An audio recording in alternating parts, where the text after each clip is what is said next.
Peace everybody, it's Free Will here, and what I'm doing today is showing you how to clean, prepare, and fry halalu, the juvenile version of the akule, or big-eyed scad. These fish are highly sought after when they come near shore around February through August in Hawaii. They form very huge schools around the island and stay in a particular spot for days or weeks at a time, which is great news for fishermen looking to return for this awesome meal. Now, cleaning this fish can be very easy since it's small, but it can be tedious when you have lots of them to feed the whole family. So be ready for that, and just know that all the work is well worth it. When you follow these instructions just right, you'll have some of the best fried fish you ever ate. And you'll turn this into this. Now, they're tasty plain or dipped in sauce of your choice. I have three going from left to right here. The one on the left is shoyu, which is soy sauce, and it's mixed with sesame oil, ginger, and green onions. The second is mayo, mixed with Hawaiian chili pepper water. And the third is some homemade tartar sauce, which is simply mayo mixed with relish. It's personally one of my favorites. Peace, y'all. What's going on? Welcome to Free Will Fishing. And today what we have is a fish called halalu. And so if you look here, this is how I prepared it. What I'm going to do today is show you how we clean this, take the insides out, and also take the spine out so that you can just eat the entire thing once you fry it. Okay. So if you come close here, I want you guys to see how I'm sliding down the belly area. Of course, you know I cut out the gill attachment here at the very top. And when you open up the fish, first I probably need to cut all the way through, don't I? So I cut through. And when you open it up, right, you go ahead and you grab the gills and pull everything out at one time. Okay, you see everything came out. Go ahead and put it in your bag. You might want to use that for palu or something like that. Palu is basically chum, if you ever want to do that.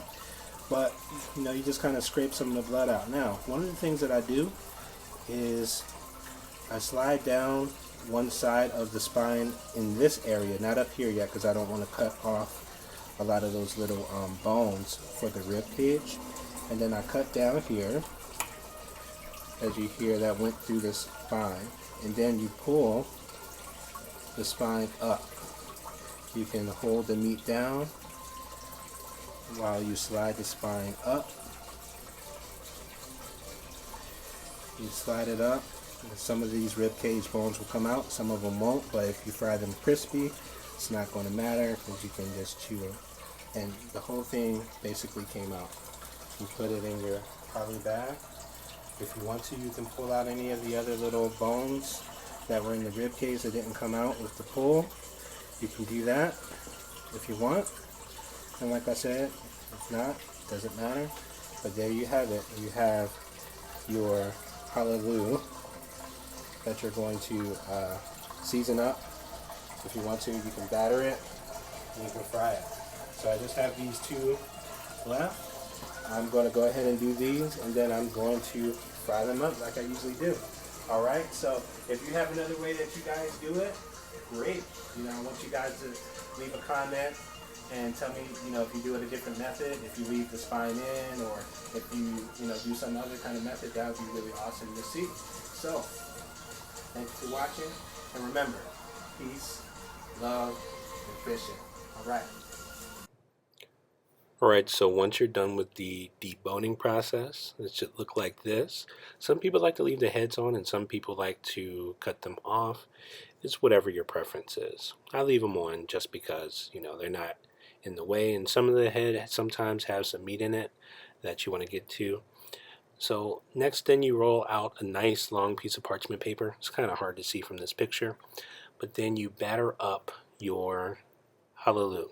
You can season the fish before you batter it up, but then you batter it with some flour, mix it with some panko and a little bit of cornstarch. Then, once your oil is nice and hot, you want to drop them in the oil, and you only need like a minute before they rise to the top like this. and they get golden brown. That's how you know when they're done, when you see them floating around, and you just go ahead and take them out at that point.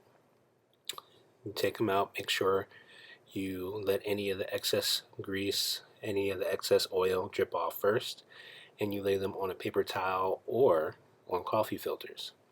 I prefer coffee filters because they're super absorbent, they don't tear, and they're super cheap to get. So you can use a lot of them at a low cost. And they're perfect for frying things. But once you're done, they look like this.